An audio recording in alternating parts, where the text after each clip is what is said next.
Good evening, folks, and welcome to this evening's edition of Instagram Live Questions and Answers Site Director Edition. Today is the latest episode in this season's Site Director Q&A. I'll be interviewing David Jackson, our Thailand director. My name is Chris Batchelder. I'm the student advising coordinator here at CIS Abroad. I work here in the GAC full-time, and today I'm going to be interviewing David Jackson, our Thailand director. Anybody who's watching will have the opportunity of being able to ask any questions at all to David about what life is like over in Thailand. So if anything comes to mind today, feel free to shout out over to David.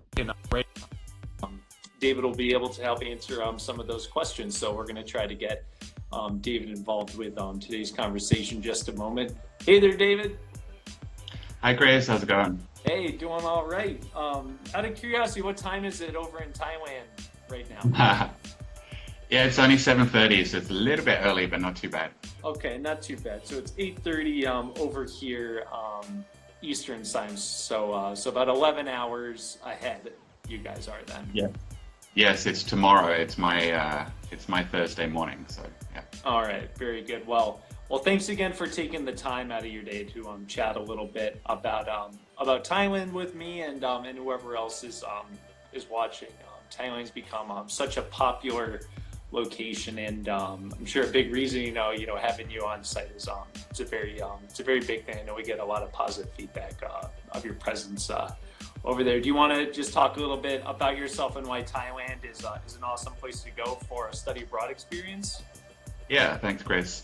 Just a quick intro to myself. I'm originally British, but lived in the US for about 6 years. Went to university in Colorado, but now lived in Thailand for 15 years. This is my home. Very much love Thailand, love the Thai people. I'm fluent in Thai at this point, and that's a big part of doing this job is just having the chance to share this amazing country with students. And in terms of study abroad, I think Thailand's an amazing country for study abroad. It's affordable, it's accessible. It has that Asian cultural difference. So culturally very, very different from the US. Communication styles are very different. The way that people work together, much more group-oriented culture. But at the same time, it's friendly and approachable. Thai people it's the land of 1,000 smiles, right? So known for being friendly, welcoming, open people. So that makes it much more easy for students to sort of access that different culture, understand what's going on here. And if you make a mistake or something goes wrong, then people are going to be forgiving and smiling and laughing, and it's no big deal. So it really does make it a much more accessible and easy country for students to have a good time while they're here. Yeah. Absolutely, and for me, David, I don't speak any Thai. For instance, for someone who would just arrive into Thailand, not knowing hardly any Thai, would I still be able to get around with a fair amount of ease for the most part? What do you think? Yeah, absolutely. I mean, obviously, all the classes at university are in English. And depending on where students are, there's a decent amount of English spoken. A lot of times at touristy locations, people speak English. Some parts of Bangkok, there will be less English spoken, but as part of the orientation process as well, we'll teach everybody how to use, we have an Uber here so they can get around, basic Thai, order food and stuff. But we actually find that most students within a week or two have adapted super well and are able to get around and do whatever they do. And then if there's anything more serious, there's always me and the other staff who are here to help them, support them, and we're only a phone call away if they have anything more serious to deal with.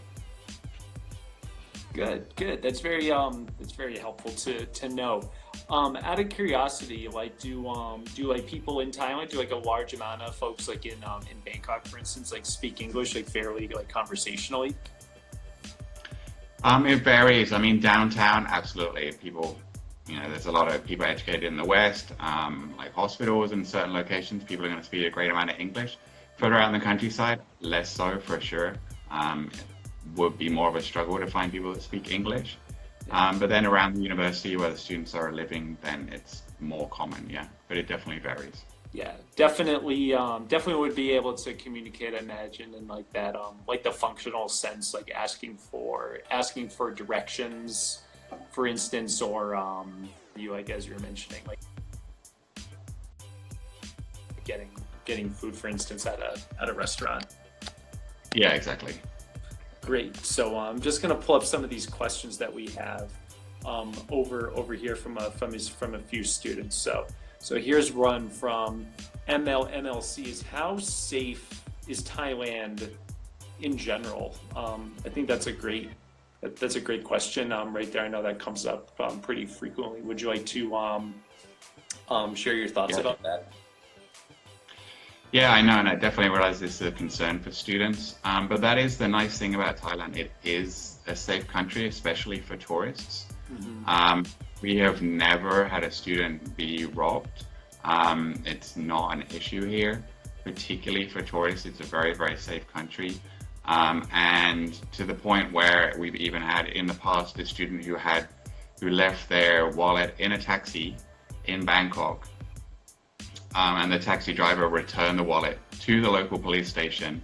The police station figured out that they were a university student, gave their wallet to another random Thai university student, who then took the wallet across campus to the student affairs office, left it at the student affairs office, and then the student affairs office called me, and then I found the student.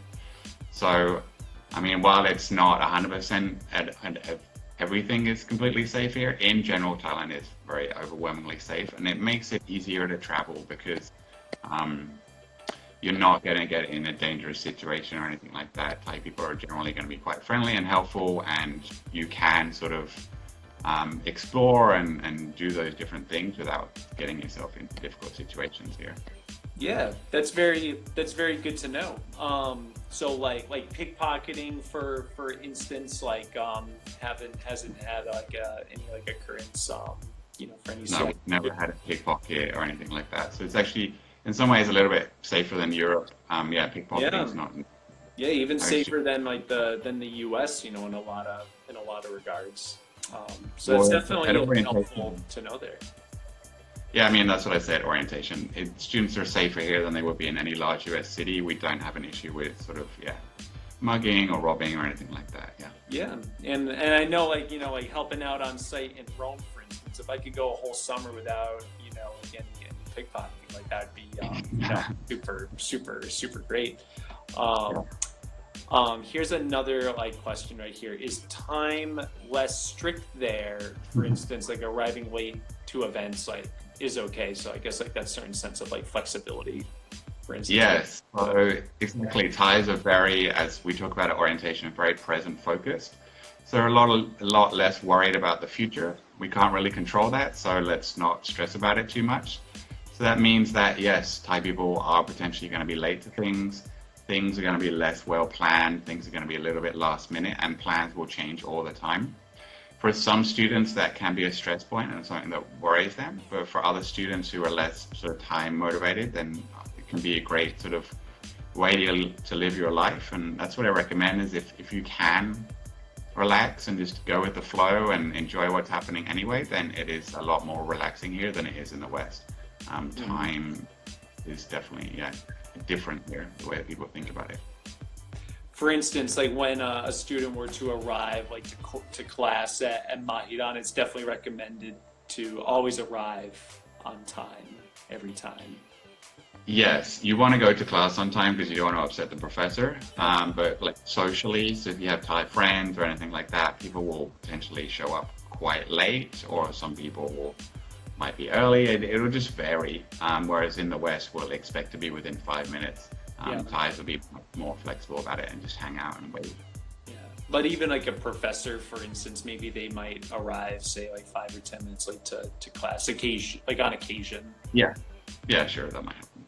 Okay, that's definitely good to know, especially for folks who are planning on studying abroad over the summer. I just want to invite the current people watching this Q&A event. If any questions at all come to mind, feel free to leave a comment down below, and David or I would be happy to help answer your Thailand related question, be it like the semester program or even the summer option or intern as well. We're happy to take your question and learn what you're looking to know. So I know we have one more question on here. Oh, here's a great one that comes up a lot. Is, do we have to buy uniforms for Mahidol University beforehand? Would you like to talk about that a little bit, David? Yeah, sure. So, I mean, yeah, it's worthwhile mentioning there is a uniform for the university. It's actually something that makes life a lot easier because you don't need to think about what you're going to wear to go to class. You can buy that beforehand. It's just black pants or a black skirt and a white shirt. So obviously that's something you should be able to buy anywhere. But it's super cheap in Thailand. It's something that's easy to pick up before you go to orientation. There's obviously a lot of clothing shops right in front of the university that sell that uniform. So you can, yeah, if you have time, grab maybe a white shirt or something before you come. But if not, if you buy it on site, you know, pants are probably $3-4, and the same for a shirt, probably a little bit less. So it's pretty easy to do here as well. And from what I've heard, Mahidol University, their policy with gender-based clothing is pretty friendly for the most part. So if there was like a person that like might not like associate with their gender, for instance, like they'd be fine in like wearing like a different like garment for instance, and that would be okay. We've had students that have been associated with a different gender before, and it's completely fine as long as it's consistent. They can choose whatever they want to wear. It's not a problem at all. All right, great. So so as long as they're not like switching like back and forth, for instance, like they would be just fine. Okay, that's definitely very helpful to know, and it makes choosing what you wear to go to class like a lot easier as well. Yeah, definitely. Great. And I think I remember you mentioning once before when you did one of the visits over here in Northampton is when folks in Thailand, when they see students wear the uniform, they often give like a certain like added level of like respect, right? For the most part. Yeah, exactly. Once, you know, it makes it clear that you're not a tourist. So once Thais see that you're not a tourist, is obviously they're going to treat you to a certain extent slightly differently. They realize that there's somebody that you're around, you're learning about the culture, you're potentially learning Thai language, you're somebody that's trying to learn about their country and is here for a little bit longer. So yeah, you do get treated differently to a certain extent. Yeah. I saw a question pop up about what are the classes like? Mm-hmm. Much like your classes would be at home, MUIC is an international college, so there are both Western and Thai professors on all those classes. A lot of the Thai professors have been educated in the West, whether in the UK or in the US. So again, they're very sort of Western oriented, and classes are generally pretty small. And yeah, you are going to end up doing group work or presentations. And yeah, very much like they would be at home, I would say. That's good to know. I imagine it probably varies by class, but if you were to kind of give us like a general idea of homework levels, do you have an opinion on that as well? Like how much homework students can expect over from MUIC? Yeah, it's difficult for me to judge because, I mean, I don't know what it's like these days at home in the US, and it does very much depend on the class. But a lot of times classes are going to have sort of a big group project that'll be due at the end of the semester. It'll be maybe 30% of the grade. So early on, it might be pretty minimal homework, but then it'll sort of come at the end of the semester. All at once. Yeah. Yeah. So as long as you keep up with it, you don't like push it off to the side. Then you'd be pretty like okay for the most part. But judging by how much we have the students on site are traveling, I'd say there's not that much work because everybody's in Vietnam or Cambodia or all these different down at the beach or up in the mountains every weekend, so they're not working too hard. All right, that's good to know. And you actually brought up like a subject I wanted to talk about. Excursions, you know, that's always a really big thing with anybody's study abroad experience. Are there any specific excursions that students looking to apply, like we're going to go during the springtime, like could expect? Yeah, definitely.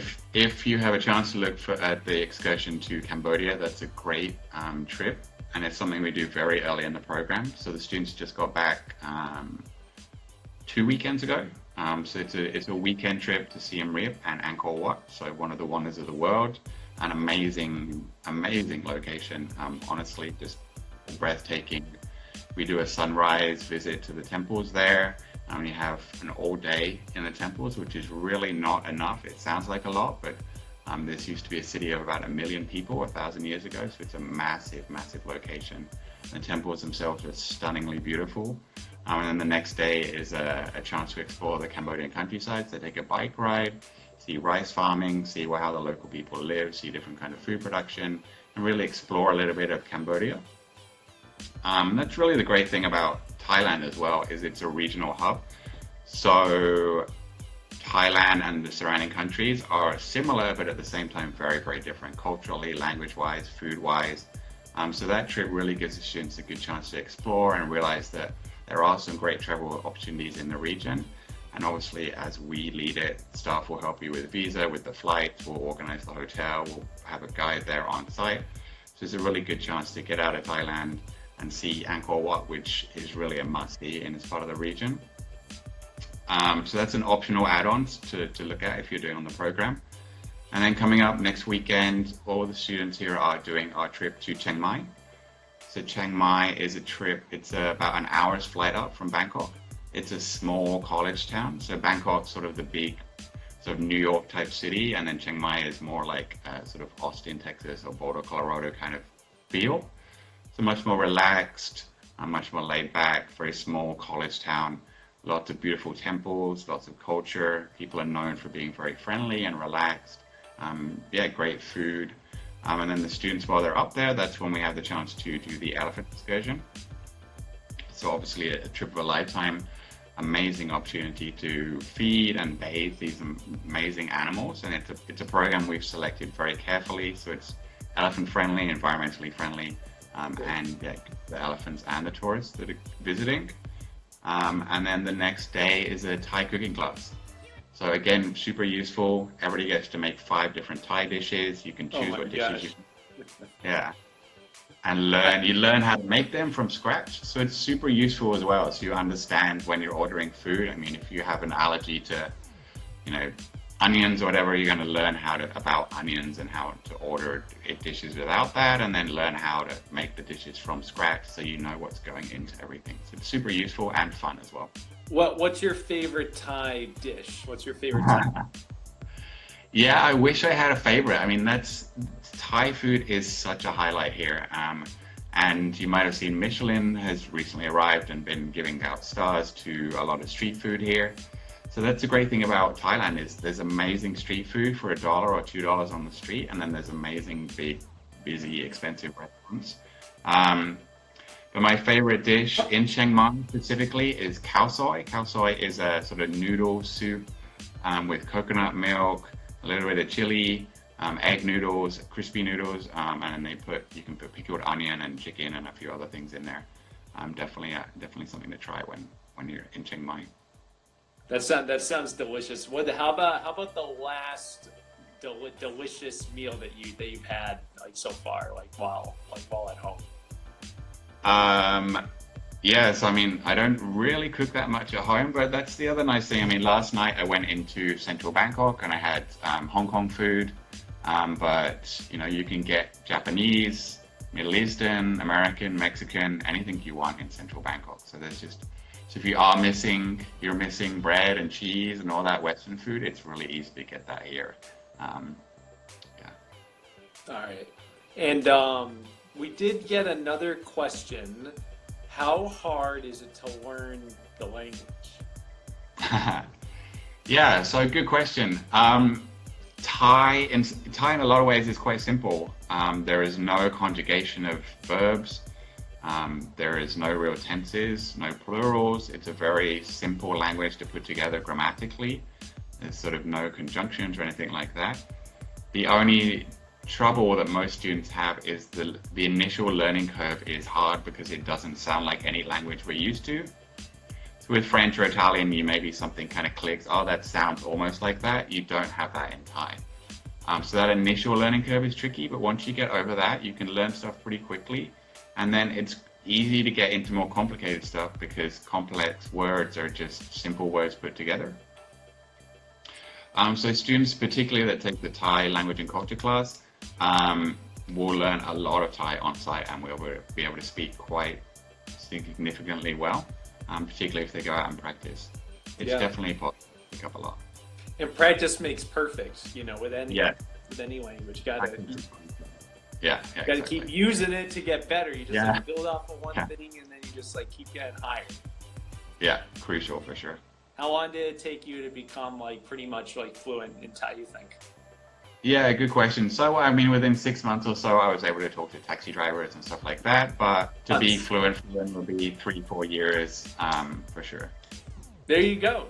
I had a similar experience myself in Italy. You know, I didn't expect to learn it, you know, so quick. But you know, like you're in the culture and you're just like practicing it every day, and you can really like take those intensive language courses, really like take them like much farther than you expect. So really great thing, you know, the whole idea of studying abroad, to be able to go into that, you know, culture for that reason.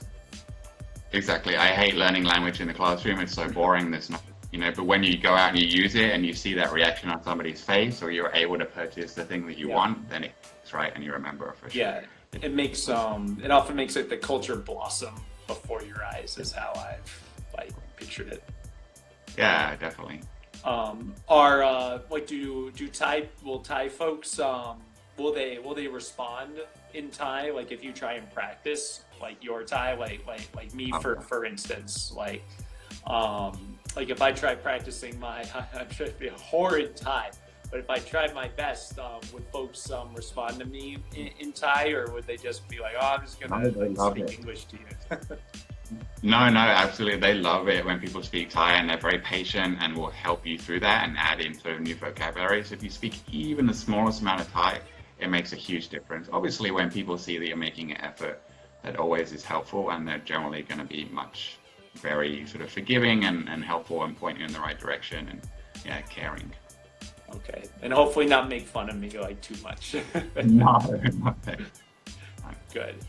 Well, I really appreciate your time, David, today. Chatting a bit about Thailand and just all the things that folks can do. I do want to say that our deadline to apply for the CIS Semester in Thailand program is October 1st. So we are still accepting applications right now, and we are doing a promotion as well for all spring programs. So if you were to go to CISabroad.com promotions, you'll be able to find those different promotions right there. And those are for all spring programs as well. Any closing thoughts, David, that you'd like to share? Yeah, I mean, so we have an amazing team in the US office. So if anybody has questions or concerns or any thoughts about Thailand, please do reach out. And then the other thing is, if you're interested, you can look at the Facebook group. So you can see the pictures of student excursions in there, what students are up to. And then again, if you have questions, other students are often quite willing to answer those about their personal experiences or how things are in Thailand. Yeah, so definitely reach out if you're interested. All right, great. Well, thanks again, Dave, for taking the time out of your morning to chat with me today about how awesome Thailand is. Yeah, no worries. Thank you. Okay, have a good night, and we look forward to seeing all you folks in Thailand very soon. All right. Have a good night.